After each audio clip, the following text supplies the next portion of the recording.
الشيطان الرجيم بسم الله الرحمن الرحيم وصلى الله على محمد وعلى آله الطيبين الطاهرين الذين أذهب الله عنهم الرجس وطهرهم تطهيرا اللهم صل على محمد وآل محمد ولعنة الدائمة الباقية على أعدائهم ومنكر فضائلهم وغاصب حقوقهم أجمعين من يوم عداوتهم إلى قيام يوم الدين أما بعد يا عباد الله أوصيكم ونفسي بتقوى الله فإن التقوى خير الزاد وبها المعاد وتنفع يوم لا ينفع فيه مال ولا بنون إلا من أتى الله بقلب سليم وصلى الله على محمد وعلى آله الطيبين الطاهرين اللهم صل على محمد وآل محمد وعجل فرجهم আমার প্রিয় দর্শক ও শ্রোতাবৃন্দ আসসালামু আলাইকুম ওয়া রাহমাতুল্লাহি ওয়া বারাকাতুহু। আপনাদের সকলকে আন্তরিক সালাম ও শুভেচ্ছা জানিয়ে আজকের অনুষ্ঠান ইসলাম ইন বাংলায় আপনাদেরকে স্বাগতম জানাই। আশা করি আপনারা যে যেখানে আছেন ভালো আছেন, কুশল ও মঙ্গলে আছেন, সুখে থাকুন, শান্তিতে থাকুন, সমস্ত প্রকারের দুঃখ কষ্ট থেকে মুক্তিতে থাকুন। আল্লাহ রাব্বুল আলামিনের কাছে এই কামনা করি। যারা অসুস্থ আল্লাহ তাদেরকে সুস্থতা দান করুন, যারা ঋণে ভুগছে আল্লাহ তাদেরকে ঋণ মুক্তি করুন। ওইরূপ যাদের জীবনে কোনো প্রকারের অভাব বা অশান্তি আছে আল্লাহ রাব্বুল আলামিন তাদের সকলের জীবনে সুখ শান্তি দান করুন ও সকলের মনোকামনা আশাকে পূরণ করুন। আমাদের সকলকে সৎ পথে চলার, অসৎ পথ থেকে দূরে থাকার এবং এক অপরকে সৎ উপদেশ দেওয়ার তৌফিক দান করুন। আমরা যেন সত্য বা হক জিনিসকে জেনে শুনে মেনে তার উপরে আমল করে সেটা অন্যদের সামনে তুলে ধরতে পারি বা সকলের কাছে পৌঁছে দিতে পারি। আল্লাহ রাব্বুল আলামিন আমাদেরকে সেই মনোবল ও নেক তৌফিক দান করুন। আমিন ইয়া রাব্বাল আলামিন। এই দোয়ার সঙ্গে আজকের পর্ব শুরু করতে চলেছি। আপনাদের পাঠানো পেন্ডিং প্রশ্নের উত্তর দেওয়ার আগে একটি জিনিস শুধু স্মরণ করে দিতে চাই, আর সেটা হচ্ছে রমজান মাসের 30টি ফরজ রোজার পরে যে 6টি নফল রোজা রাখার জন্য বলা হয়েছে সেটি আজ থেকে শুরু হবে।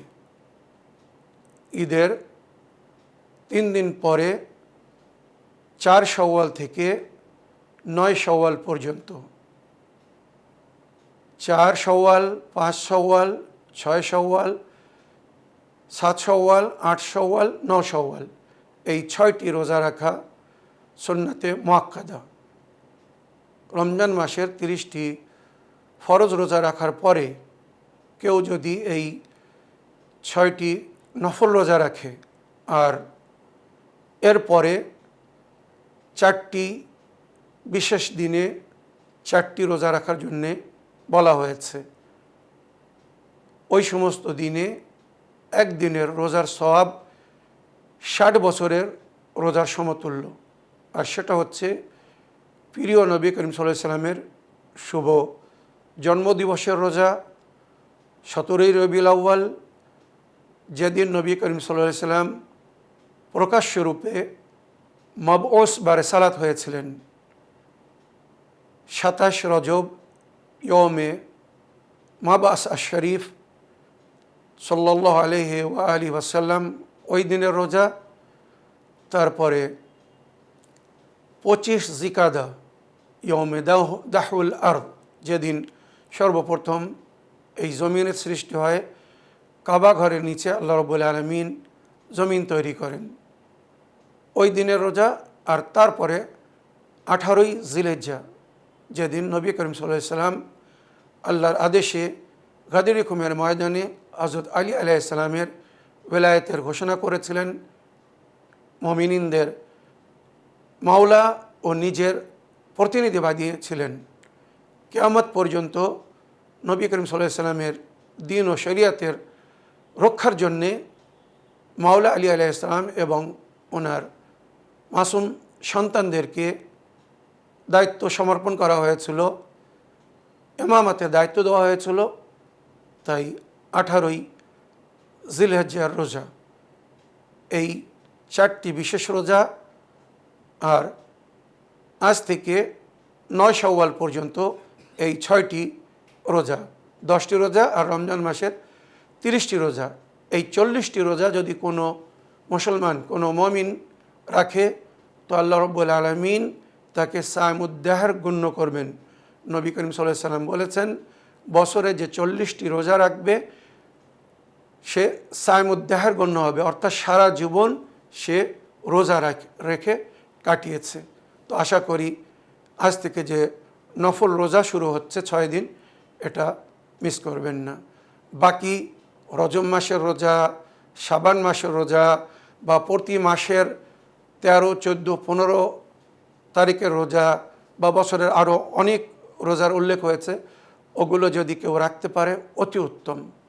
যদি না রাখতে পারে কোনো অসুবিধা নেই, তবে এই 40টি রোজা রাখার অবশ্যই চেষ্টা করবেন। আর ইফতারের সময় যখন নিজের জন্য, আপনদের জন্য দোয়া করবেন, আশা করছি আমাদেরকেও দোয়াতে স্মরণে রাখবেন। আসুন এবার আমি আপনাদের পাঠানো প্রশ্নের উত্তর দিতে চাই। দেখি কোথা থেকে কে কী লিখছেন বা কে কী জানতে চাচ্ছেন। সালামুন আলাইকুম, মৌলানা সাব্বির রেজা সাহেব, আমি বাংলাদেশ থেকে মীর কাশিম আলী বলছি।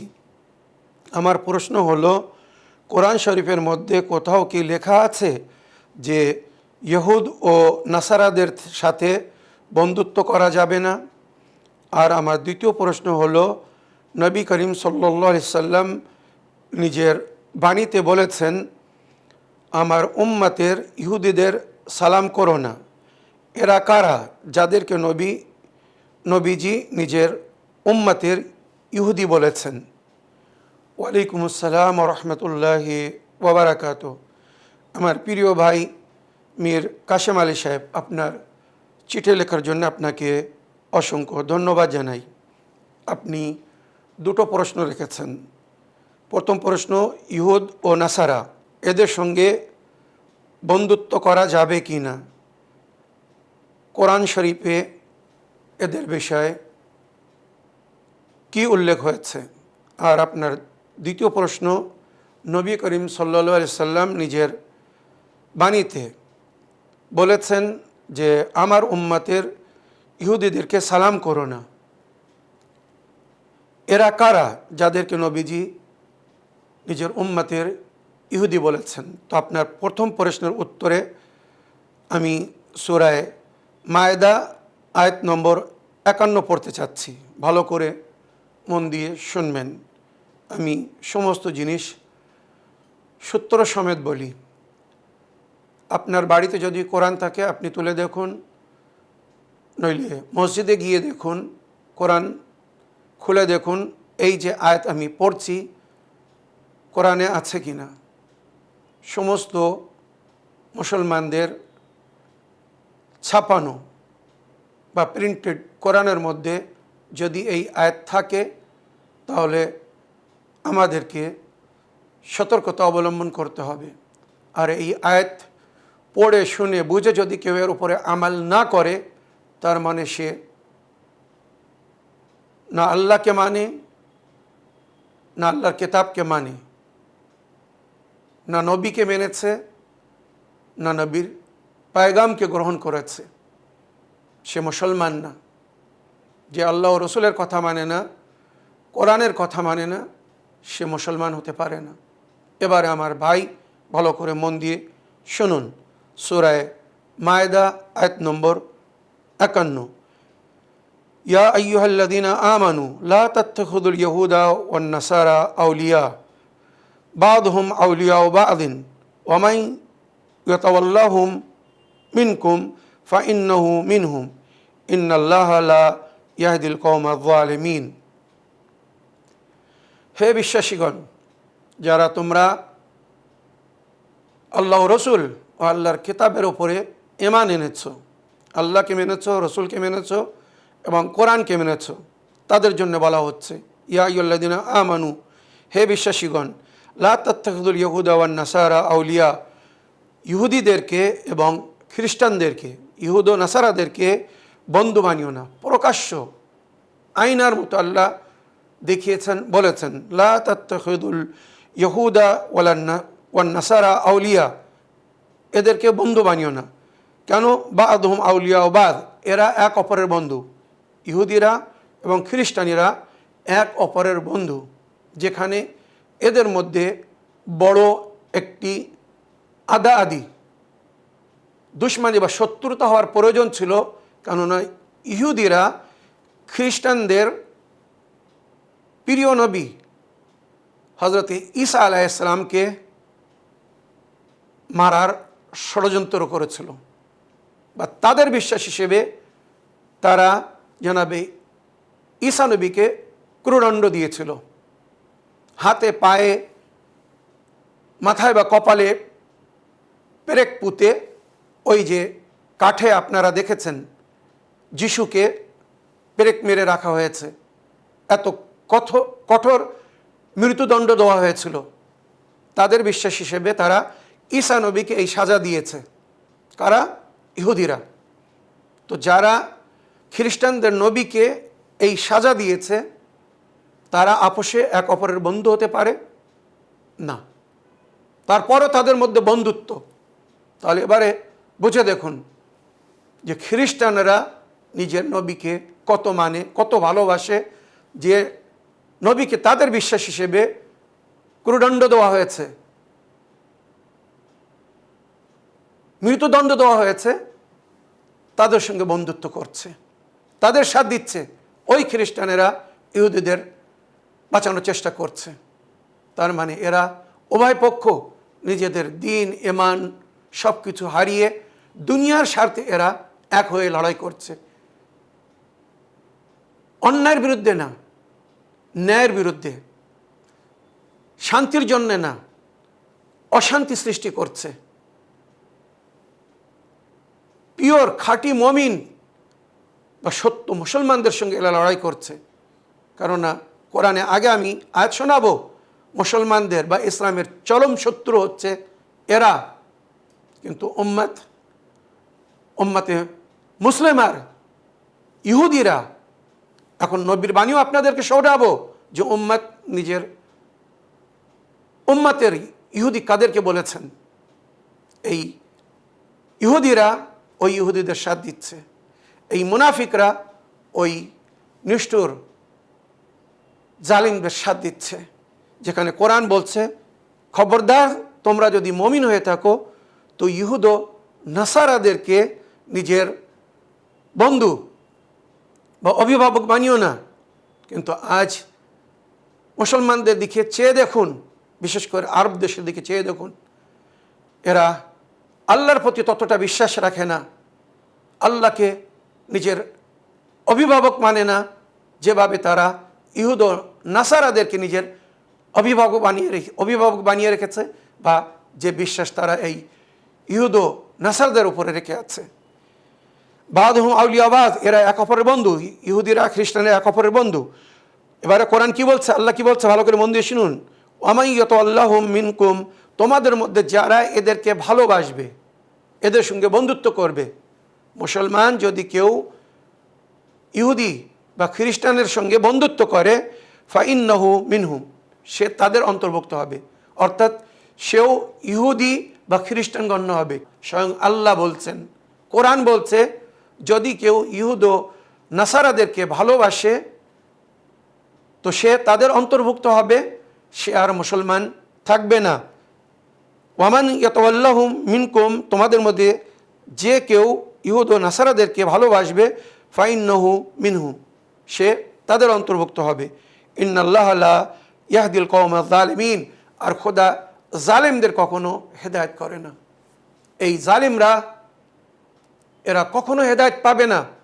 আজ পুরো বিশ্ব মিলে, বিশ্বের শান্তিপূর্ণ, যাদের মধ্যে মানবতা আছে, সমস্ত জ্ঞানী গুণী ব্যক্তিরা আজ বিভিন্নভাবে এদেরকে বোঝানোর চেষ্টা করছে যে তোমরা অন্যায় করছো, অবিচার করছো, নির্দোষ নিষ্পাপ শিশু বাচ্চাদেরকে স্কুলের ওপরে বোম মেরে কী দোষে তাদেরকে মেরেছো তোমরা। তাছাড়া মিডল ইস্টে হাজারো হাজার নির্দোষ মানুষকে তোমরা মেরে ফেলছো। বলো এরা কি দোষ করেছে? যেমন ইমাম হুসাইন আলাইহিস সালাম কারবালার ময়দানে এজিদি মুসলমানদেরকে বলেছিলেন, নিজের 6 মাসের শিশু বাচ্চা আলী আসগরকে নিজের হাতের উপরে ধরে, যে আমি যদি তোমাদের নজরে কোনো দোষী হয়ে থাকি, দোষ করে থাকি, তো আমার এই 6 মাসের শিশু বাচ্চা একই দোষ করেছে, একে একটু পানি দাও, একে কেন পানি দিচ্ছ না? পানির বদলে তীর মারা হয়েছিল। সেম ওইরূপ আজ পুরো বিশ্ব বলছে, যদি ইরানের রেজিমকে তোমরা চেঞ্জ করতে চাও, ইরানের যারা সরকার চালাচ্ছে তারা যদি তোমাদের নজরে কোনো প্রকারের দোষী হয়ে থাকে, কোনো প্রকারের, উদাহরণস্বরূপ বা যেমন ইমাম হোসেন বলেছিলেন যে আমি যদি তোমাদের নজরে দোষী হয়ে থাকি, তো আমার এই শিশু বাচ্চা কী দোষ করেছে? তো ওইরূপ আজ পুরো বিশ্ব এই জালিমদেরকে, ইহুদ ও নাসারাদেরকে, কুফফার ও মুশরিকিন বা যারা সাথ দিচ্ছে ওই মুনাফিকিনদেরকে বলছে, যদি ইরান সরকার তোমাদের নজরে কোনো দোষী হয়ে থাকে, ভুল করে থাকে, তো ইরানের সাধারণ পাবলিক তোমাদের কি ক্ষতি করেছে? তাদেরকে কেন মারছো? বলুন, কি উত্তর আছে তাদের? তো প্রকাশ্য রূপে এই আয়াতে আল্লাহ বলেছেন, ইহুদ ও নাসারাদেরকে বন্ধু বানিও না, আর তোমাদের মধ্যে কেউ যদি এদেরকে নিজের বন্ধু মনে করে তো সে তাদের অন্তর্ভুক্ত হবে, মানে ইহুদ ও নাসারাদের মধ্যে গণ্য হবে, আর আল্লাহ এদের কখনো হেদায়েত করবে না। তাই আজ পুরো বিশ্ব মিলে চেষ্টা করেও এদের হেদায়েত করতে পারছে না। কেন? কারণ আল্লাহ এদের হেদায়েত করতে চাচ্ছে না। আজ এদের জন্যে বড় ভয়ঙ্কর সাজা আল্লাহ প্রস্তুত করে রেখেছেন। এখানে আরও একটা আয়াত পড়ছি, সূরা বাকারা আয়াত নম্বর 120। তুলে দেখুন উম্মতে মুসলিমা, শুধু আপনাদেরকে সজাগ করার জন্য, জাগানোর জন্যে এই আয়াতগুলো পড়ছি, ভুল ভাঙার জন্যে। এরপরে যদি ভুল না ভাঙে, তো নবী যাদের হেদায়েত করতে পারেনি, আল্লাহর কিতাব যাদের হেদায়েত করতে পারেনি, আমি আপনি কি করে হেদায়েত করব? তবুও আল্লাহর বাণী তাদেরকে শুনিয়ে দেখি, যেমন নবী শুনিয়েছিলেন। হয়তো আল্লাহ তাদের উপরে যদি রহম করে তো তারা হেদায়েত পাবে। ওয়ালান তারদা আনকাল ইহুদা ওয়ালান নাসারা, কোরআন কি বলছে? আল্লাহ কি বলছেন এই ইহুদি বা খ্রিস্টানদের সম্পর্কে? লান তারদা আনকাল ইহুদা ওয়ালান নাসারা, এই ইহুদিরা বা খ্রিস্টানেরা তোমাদের থেকে কখনো রাজি হবে না। মানে মুসলমানদের জন্য আল্লাহ বলছেন, এই ইহুদ ও নাসারারা, ইহুদিরা খ্রিস্টানরা তোমাদের থেকে কখনো রাজি হবে না, হাত্তা তাত্তাবিআ মিল্লাতাহুম, যতক্ষণ না তোমরা তাদের দিন ধর্মকে, তাদের মাযহাবকে আপন না করছো। অর্থাৎ তোমরা ইহুদি হয়ে যাও বা খ্রিস্টান হয়ে যাও, তারপরে হয়তো তারা তোমাদের থেকে রাজি হবে, তার আগে রাজি হবে না। হাত্তা তাত্তাবিআ মিল্লাতুহুম কুল ইন্না হুদাল্লাহি হুয়াল হুদা, এদেরকে বলে দিন, নবীকে বলা হচ্ছে আপনি আপনার উম্মতকে বলে দিন, আল্লাহর তরফ থেকে যে হেদায়েত দেওয়া হয়েছে এটাই হচ্ছে সঠিক হেদায়েত, এর ওপরে আমাল করো। ইহুদ ও খ্রিস্টানদের কথা শুনো না। ওয়ালাইন ইত্তাবা'তা আহওয়াহুম, যদি তোমরা এই ইহুদিদের খ্রিস্টানদের কথা শোনো, বাদাল্লাযী জাআকা মিনাল ইলম, আল্লাহর তরফ থেকে ইলম ও হেদায়েত আসার পরে, মা লাকা মিনাল্লাহি মিন ওয়ালিয়্যিন ওয়ালা নাসির, তো আল্লাহ না তোমাদের অভিভাবক থাকবে, না তোমাদের কোনো প্রকারের সহযোগিতা করবে, মদত করবে। যদি তোমরা ইহুদিদের কথা শোনো, খ্রিস্টানদের কথা শোনো, তো মনে রাখবে আল্লাহ তোমাদের অভিভাবক না, তোমাদের কোনো প্রকারের মদত করবে না। যেখানে কোরআন বলেছে, আল্লাহ বলেছেন, ইন তানসুরুল্লাহ ইয়ানসুরকুম ইউসাব্বিত আকদামকুম, যদি তোমরা আল্লাহর মদত করো আল্লাহ তোমাদের মদত করবে। আল্লাহর মদত কি করে করবো ইয়া নবী আল্লাহ? তো নবী আল্লাহ বলেছিলেন, আল্লাহর দিনকে, এলাহি সংবিধানকে জেনে শুনে মেনে তার উপরে আমাল করা মানে আল্লাহর মদত করা। তো আমাদের উচিত, আমাদের উপরে ফরজ, ওয়াজিব, কোরআন পড়ে শুনে বুঝে এর উপরে আমাল করা, যেভাবে আল্লাহ আমাদেরকে আদেশ করেছেন। এরপরও যদি আমরা আল্লাহ ও রসুলের কথা না শুনি, কোরআনের কথা না শুনি, আর ইহুদ ও খ্রিস্টানদের কথা শুনে যদি তাদের ইচ্ছা মতো কাজ করি, তো আল্লাহ বলছে তোমরা আমার আয়ত্তে বা আমার দায়িত্বে নও, আমি তোমাদের কোনো সহযোগিতা করব না। আল্লাহু ওয়ালিউল্লাযিনা আমানু ইখরিজুহুম মিনাজ যুলুমাতি ইলান নূর, আয়াতুল কুরসিতে আপনারা দেখুন, সূরা বাকারার মধ্যে আল্লাহ যাদের অভিভাবক, আল্লাহ যাদেরকে ভালোবাসে পছন্দ করে, অন্ধকার দেখে তাদেরকে আলোর পথে নিয়ে আসে, তাদেরকে হেদায়েত দান করে। ওয়াল্লাযিনা কাফারু আউলিয়াহুমুত তাগুত, কিন্তু যারা অস্বীকার করেছে, অমান্য করেছে, কুফর করেছে, এদের অভিভাবক হচ্ছে এই সমস্ত তাগুত, শয়তানি তাকাত। ইখরিজুনা মিনান নূর ইলা যুলুমাত, এরা এদেরকে হেদায়েতের আলো থেকে অন্ধকারের, মূর্খতার অন্ধকারের মধ্যে নিয়ে যাচ্ছে বা নিয়ে যায়। উলাইকা আসহাবুন নার হুম ফিহা খালিদুন, এরাই জাহান্নামী আর সেখানেই চিরস্থায়ী হবে। কাদের জন্যে? উম্মাতে মুসলিমার মুনাফিকিনদের জন্যে, মুনাফিক মুসলমানদের জন্যে এই আয়াত। সূরা মুনাফিকুন কাদের জন্যে? উম্মাতে মুসলিমা। একবার যদি ওই সূরা পড়ে এর তরজমা বা তাফসির পড়তো, আজ আয়নার মতো তারা দেখতো যে এই সূরা মুনাফিকুন নবীর উম্মাতের কাদের জন্যে। আমার প্রিয় ভাই, এই যে আয়াত দুটি শোনালাম, আরও একটা আয়াত শোনাচ্ছি, ভালো করে মন দিয়ে শুনবেন। কেন কোরআন থেকে এই আয়াতগুলো পড়ছি? যাতে বাস্তব বা হকিকাত আয়নার মতো আপনাদের চোখের সামনে আমি তুলে ধরতে পারি, দেখাতে পারি। এই হকিকাত থেকে অবগত হওয়ার পরেও যদি কেউ সত্যকে বা হককে অ্যাকসেপ্ট না করে, ন্যায়ের সঙ্গী বা সাথী না হয়, ইয়া আইয়ুহাল্লাযীনা আমানু ইত্তাকুল্লাহ ওয়া কুনু মা'আস সাদিকিন, কোরআনে আল্লাহ পাক বলেছেন, হে বিশ্বাসীগণ তোমরা আল্লাহর ভয় করো আর সত্যবাদীদের সঙ্গী বা সাথী হও। তো এখন দুনিয়ার সত্যবাদী কারা? আহলে বায়ত এবং আহলে বায়তের মান্যকারীদেরকে কোরআনে সত্যবাদী বলা হয়েছে, আর তাদের সাথ দিতে বলা হয়েছে। যদি তাদের সাথ না দাও তো কোরআনে আল্লাহ পাক বলেছে ভয়ঙ্কর শাস্তি বা সাজা তোমার অপেক্ষা করছে, জাহান্নামের শেষ স্থানে যাওয়ার জন্যে প্রস্তুত হও। এখানে সূরা মায়েদা আয়াত নম্বর 82 পড়ছি, ভালো করে মন দিয়ে শুনবেন। লা তাজিদান্না আশাদ্দুন নাস আদাওয়াতান লিল্লাযিনা আমানু ইহুদ, মনে রেখো যারা ঈমান এনেছে, অর্থাৎ আল্লাহ ও রসুলকে মেনেছে, মুসলমান হয়েছে, এই দুনিয়ার বুকে যদি সবচেয়ে তাদের চরম শত্রু, কঠোর শত্রুদেরকে দেখতে চাও তো তারা হচ্ছে ইহুদি। লা তাজিদান্না আশাদ্দুন নাস আদাওয়াতান, মানুষের মধ্যে তাদেরকে সবচেয়ে বেশি শত্রু পাবে, লিল্লাযিনা আমানু, ঈমানদারদের সঙ্গে বা ঈমানদারদের মানে মুসলমান মুমিনদের পরিপ্রেক্ষে বিরুদ্ধে যাদেরকে সবচেয়ে বেশি শত্রু পাবে, আল ইহুদ, কোরআন বলছে এরা হচ্ছে ইহুদি। ওদের ধর্মীয় পুস্তকের মধ্যে ওরা লিখে রেখেছে, আল্লাহ বলেনি, ওরা নিজেরা লিখে রেখেছে মুসলমানদের কাতল করা তাদের দিন বা ধর্ম হিসেবে ফরজ। যারা নবীদেরকে ছাড়েনি, 1,24,000 নবীদের মধ্যে 70,000 নবীকে ইহুদিরা মেরেছে বিনা দোষে। 70,000 নবীকে ইহুদিরা মেরেছে। এবার চিন্তা করুন, যারা আল্লাহর নবীকে মেরেছে তারা কি আপনাদের বন্ধু হতে পারে? এই গাজায় শিশু বাচ্চাদের থেকে নিয়ে মায়ের গর্ভে কয়েক হাজার মা যাদের গর্ভে সন্তান ছিল তাদেরকে মারা হয়েছে, জন্মের পরে মারা হয়েছে, বাচ্চাদেরকে মারা হয়েছে।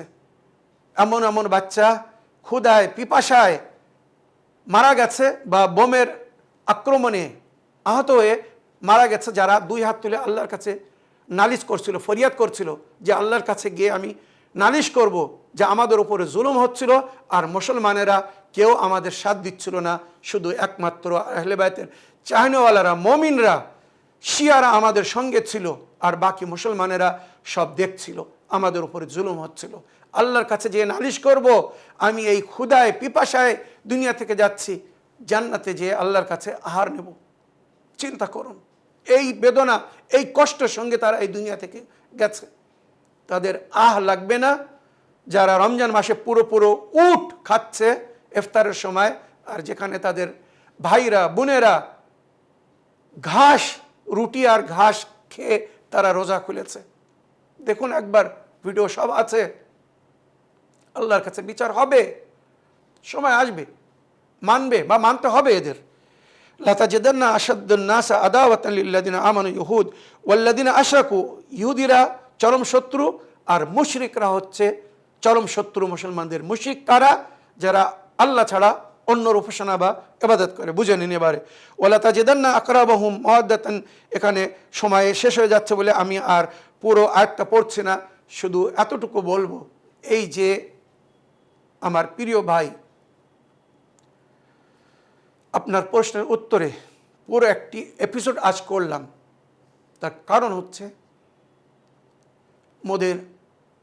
মনের বেদনা প্রকাশ করা। আমরা মুসলমান, যে মুসলমানের সম্পর্কে নবী বলেছেন আল মুসলিমু মান সালামা আল মুসলিমুনা মিন ইয়াদিহি ওয়া লিসানিহি, মুসলমান ওই ব্যক্তি যার জিহ্বা বা হস্ত থেকে অন্য মুসলমান নিরাপত্তায় থাকবে। সেই মুসলমানেরা আজ মুসলমানদেরকে, মমিনদেরকে মারছে, আর নইলে দুশ্মনদেরকে জাগা দিচ্ছে মুসলমানদেরকে, মমিনদেরকে মারার জন্য। এবারে বলুন এদেরকে কি করে মুসলমান বলবেন? এবারে এদের সম্পর্কে নবী কি বলেছেন? আমার প্রিয় ভাই, আপনি বলেছেন যে নবী নিজের উম্মতের ইহুদিদেরকে সালাম করতে নিষেধ করেছেন। এরা কারা আপনি জানতে চেয়েছেন, তো শুনুন নবীর হাদিস, সমস্ত হাদিসের বইয়ের মধ্যে এই হাদিস আছে, আপনারা তুলে দেখুন, গুগল সার্চে এই হাদিস লিখুন। সমস্ত হাদিসের বইতে যদি এই হাদিস না পান তখন বলবেন সাল্লুমু আলাল ইহুদ ওয়ান নাসারা। নবী কি বলছেন? যদি প্রয়োজন হয় তো ইহুদি এবং খ্রিস্টানদেরকে সালাম করো। কত বড় কথা, একবার ভেবে দেখুন। যারা চরম শত্রু, আল্লাহ অনুমতি দিচ্ছে যে যদি প্রয়োজন হয় তো ইহুদ ও নাসারাদেরকে সালাম করো। সাল্লুমু আলাল ইহুদ ওয়া নাসারা ওয়ালা তুসাল্লিমু আলা ইহুদ উম্মতি, কিন্তু আমার উম্মতের ইহুদিদেরকে সালাম করো না। তাহলে মানে নবীর উম্মতের যারা ইহুদি, তারা ওই ইহুদি বা খ্রিস্টানদের চেয়ে তো আরো অধম, আরো কঠোর বা জালিম হবে। তাই নবী বলছেন ইহুদিদের বা খ্রিস্টানদেরকে সালাম করো, কিন্তু আমার উম্মতের ইহুদি বা খ্রিস্টানদেরকে যেন সালাম করো না। লা তুসাল্লিমু আলা ইহুদ উম্মতি কিলা ওয়ামান ইহুদ উম্মাতুকা ইয়া রাসূলুল্লাহ, আয় আল্লাহ নবী আপনার উম্মতের ইহুদি কারা? যখন নবীকে জিজ্ঞাসা করা হলো তো নবী যে উত্তর দিয়েছিলেন ভালো করে মন দিয়ে শুনবেন। আয়না দেখিয়ে গিয়েছেন নবী আজ থেকে 1400 বছর আগে। ফাকালা তারিকুস সালাত, 1 নম্বর ইহুদি হচ্ছে যারা নামাজ পড়ে না, তারিকুস সালাত। জারুল মসজিদ আল্লাযী ইয়াসমাউল আযান ওয়া লাম ইয়াহদুরুল মসজিদ, যারা মসজিদের নিকটে বসবাস করে, মসজিদের প্রতিবেশী, মসজিদ থেকে আজানের আওয়াজ আসে, আজান শোনে, কিন্তু তারা মসজিদে যায় না।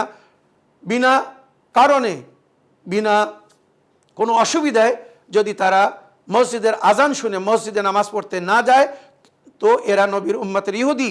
আর তৃতীয় যেটা বিশেষ করে এখন পুরো বিশ্বের মুনাফিক মুসলমানদের জন্য নবী বলে গেছেন, ভালো করে মন দিয়ে শুনুন, আল আইম্মাল মুদিল্লিনা মিন উম্মতি, আমার উম্মতের মূর্খ, ভ্রষ্ট বা ভ্রষ্টকারী ইমামরা।